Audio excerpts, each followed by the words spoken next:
En esta secuencia de videos vamos a estudiar uno de los Abstract Data Types más básicos que se utiliza para coleccionar elementos, que es la llamada lista. Podemos definir una lista como una colección ordenada de elementos o artículos o ítems del mismo tipo. En el contexto de esta definición, la palabra ordenada no significa que esté ordenado ascendentemente, es decir, los elementos de una lista no van a estar en orden ascendente ni descendente necesariamente. Lo que significa la palabra ordenada en este contexto es que cada elemento va a tener una posición, comenzando con la posición 0, igual que comenzamos a enumerar las posiciones en los arreglos. Aquí podemos ver algunos ejemplos de listas. Yo voy a utilizar los paréntesis angulares para delimitar las listas, al igual que lo hace el autor del libro de texto. Aquí tenemos, por ejemplo, una lista de strings, tenemos una lista de enteros. Noten que los elementos en ninguna de ellas está en orden ascendente ni descendente, porque eso no, ¿verdad? No es lo que implica una lista. Lo que sí implica la lista es que, ¿verdad? Tenemos un elemento en la posición 0, uno en la posición 1, otro en la posición 2 y así por el estilo. Aquí tenemos una lista de listas donde la lista 0, que es esta, la lista en la posición 0, pues contiene 3 elementos, 4, 0 y 1. Este último ejemplo es para denotar o ilustrar que las listas, número 1, pueden tener elementos repetidos. Eso las distingue de los conjuntos, ¿verdad? Los conjuntos no pueden tener elementos repetidos, pero las listas sí.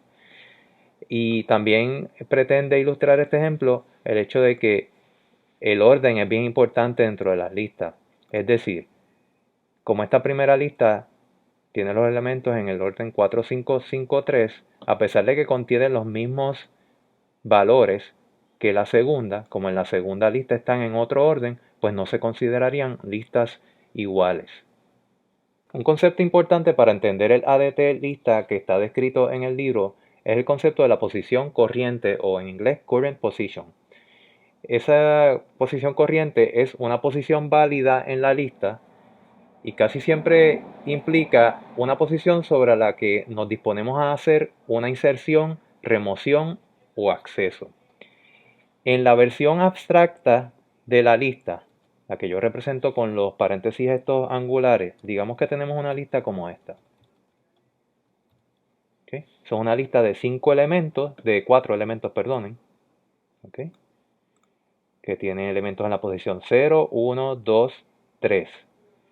Pues la posición corriente va a poder ser cualquiera de las posiciones válidas en esa lista que comprenden las siguientes: 0, 1, 2, 3 y 4 para simbolizar cuando queremos estar después del último elemento.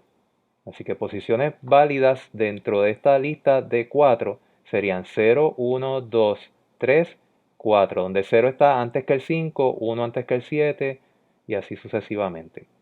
De la manera que vamos a representar la posición válida en una lista va a ser con esta barrita vertical. Así que ahora tenemos la lista de 4 elementos donde la posición corriente es la posición 0, 1, 2. 2, porque está justo antes del elemento de la posición 2.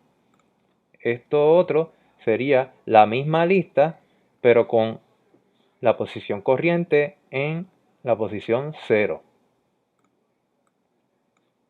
Esta ahora que te voy a representar sería la misma lista, pero ahora con la posición corriente en la posición 4.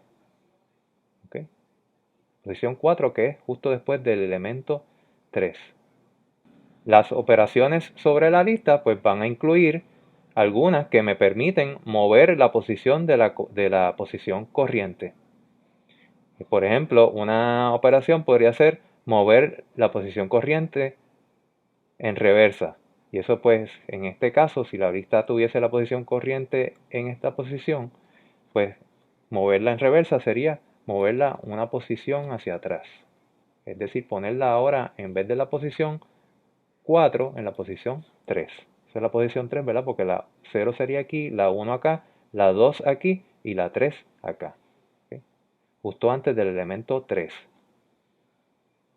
Otra operación podría ser, muéveme la posición corriente al principio. Noten que estas operaciones de mover la posición corriente no afectan el contenido de la lista, lo único que hacen es mover la posición corriente.